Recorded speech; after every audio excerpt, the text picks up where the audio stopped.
ప్రజలపై విద్యుత్ ఛార్జీల భారం తగ్గించే దిశగా ప్రభుత్వం చర్యలు చేపట్టింది.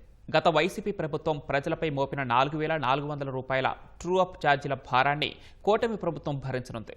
ఎట్టి పరిస్థితుల్లోనూ రాష్ట్ర ప్రజలపై విద్యుత్ భారం మోపమని చెబుతున్న విద్యుత్ శాఖ మంత్రి గొట్టిపాటి రవికుమార్తో మా ప్రతినిధి శ్రీనివాస్ ముఖాముఖి. రాష్ట్రంలో కూటమి ప్రభుత్వం అధికారంలో వచ్చిన తర్వాత విద్యుత్ వ్యవస్థను పునర్నిర్మాణం చేస్తుంది. అందులో భాగంగానే రాష్ట్ర వ్యాప్తంగా కూడా సబ్స్టేషన్ల నిర్మాణం చేయడంతో పాటు గత ప్రభుత్వంలో ప్రజలు వినియోగించిన ట్రూఅప్ ఛార్జీలను కూడా ప్రభుత్వమే భరించేందుకు ముందుకు వచ్చింది. ఈ అంశాలకు సంబంధించి మనతో మాట్లాడేందుకు మంత్రి గొట్టిపాటి రవి ఉన్నారు. ఆయనతో మాట్లాడదాం. సార్ చెప్పండి, ఈ ట్రూఅప్ ఛార్జీల ద్వారా గతంలో ప్రజల మీద ఎంత భారం పడింది, ఇప్పుడు ప్రభుత్వం ఎంత భరిస్తుంది? విద్యుత్ వ్యవస్థ మొత్తం సర్వనాశనం చేశారు. పోయినసారి 5 సంవత్సరాల్లో దాదాపు ట్రూఅప్ ఛార్జీలు 30,000 పైన వేశారు. పోయినసారి ప్రజల మీద ఎలక్షన్స్ అయిపోయిన టైంలో ప్రజల మీద భారం వేసి దిగిపోయారు. తర్వాత మొన్న మధ్య మళ్ళీ మీరు చూసి ఉంటారు, కొత్త సంవత్సరం రోజు 4,500 కోట్ల పైన ఉంటే 900 కోట్ల పైన ఉంటే అవి మొత్తం ప్రభుత్వమే భరాయిస్తున్నాం. ఇవాళ ప్రజల మీద భారం వేయకూడదని ముఖ్యమంత్రి గారు చెప్పిన తర్వాత ఫస్ట్ టైం రాష్ట్ర చరిత్రలో ట్రూ ఆన్ చేశాం. 13 పైసలు తగ్గించాం. రాబోయే రోజులు ఇంకా పెద్ద ఎత్తున పవర్ ఛార్జెస్ తగ్గించాలనేది ముఖ్యమంత్రి గారి ధ్యేయం.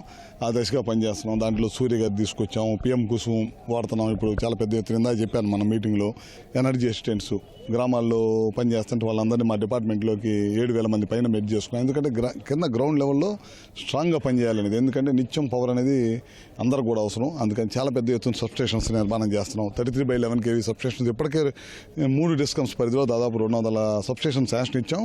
వరుసను ఓపెన్ జరుగుతూ ఉన్నాయి. అయినట్టు ఛార్జ్ చేస్తున్నాం. ఇప్పుడు వాళ్ళ ఎయిర్పోర్ట్ అథారిటీ వాళ్ళ రిక్వెస్ట్ మీద ఎయిర్పోర్ట్కి ఈ చుట్టుపక్కల ప్రాంత రైతాంగానికి ఉపయోగపడేటట్టు ఇవాళ మనం 132 సబ్స్టేషన్ 30 కోట్ల రూపాయలతో చేసాం. రాబోయే రోజులు ఇంకా ఎక్స్పాండ్ చేయడానికి అవకాశం ఉండేటట్టు కూడా చేసాం. ఇక్కడ రాబోయే రోజుల్లో విద్యుత్ ఛార్జీ రూపాయి కూడా పెంచకూడదు. వీలైనంత వరకు తగ్గించి నాణ్యమైన విద్యుత్తు ఇవ్వడానికి ఏ ప్రికాషన్స్ తీసుకుంటే మనం ఇవ్వగలుగుతాం. సబ్స్టేషన్స్ పెంచడం, లో లైన్ లాసెస్ తగ్గించుకోవటం, ప్రజలకు మేలైన విద్యుత్తుని ఇంకా అందిస్తున్నాం రైతాంగానికి. ఈ విధంగా ఈ దశగా పనిచేసుకుంటూ వెళ్తాం. ఈ సోలార్ విద్యుత్ అంశానికి సంబంధించి రాష్ట్రం కొంత వెనకబడ్డని అనిపిస్తుంది సార్. అవును, గత 5 సంవత్సరాలు మొత్తం పరిపేటెడ్ చేశారు. ముఖ్యమంత్రి గారు వచ్చిన తర్వాత కాన్ఫిడెన్స్ బిల్డ్ చేశాడు వాళ్ళలో. మళ్ళీ వ్యాపార రంగ సంస్థలన్నీ కూడా మన దగ్గరకు వస్తున్నాయి. ఇప్పుడు చాలా పెద్ద ఎత్తున ఎంఓయూలు చేసుకున్నారు. సోలార్ కానీ, విండ్ కానీ, పిఎస్పీలు కానీ, బ్యాటరీ ఎనర్జీ కానీ. ఈ బ్యాటరీ ఎనర్జీ ఈ మధ్యకాలంలో టెండర్లు పిలిచాం. చాలా పెద్ద ఎత్తున పాల్గొన్నారు. అది కూడా స్టార్ట్ చేయబోతున్నాం. సోలార్, విండ్ మీరు చూస్తూ ఉన్నారు. చాలామంది ఎంఓయూలు చేసుకుంటే కాదు, గ్రౌండింగ్ కూడా అయ్యే దశగా పనిచేస్తున్నాం.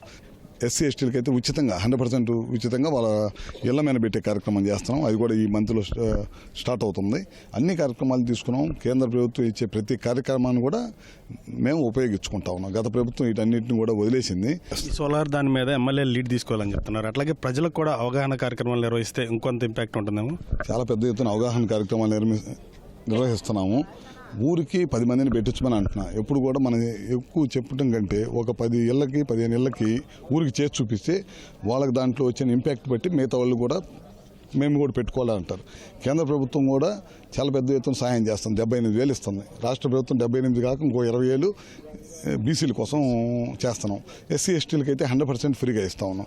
వీటిని ఫస్ట్ కొద్దిగా స్టార్టింగ్ కొద్దిగా ఇబ్బంది పడింది. రేపు కనుక ఒకరు స్టార్ట్ చేసి పెట్టిన తర్వాత అందరూ కూడా 1 కోటి కనెక్షన్లు ఇస్తే ఆంధ్ర రాష్ట్రానికి 20 లక్షల కనెక్షన్లు మోడీ గారు, ముఖ్యమంత్రి గారు చంద్రబాబు గారు రిక్వెస్ట్ మీద ఇచ్చాం. అవన్నీ కూడా ప్రతి ఊర్లో ప్రతి కాన్స్టిట్యూన్సీలో కనుక వాడుకుంటే కనుక మనకు రిజల్ట్ కనపడింది.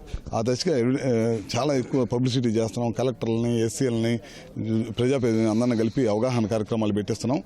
అది ఎంత ఎక్కువ వీలైతే అంత చేస్తే కనుక చాలా మంచి రిజల్ట్ వచ్చింది. ఓకే.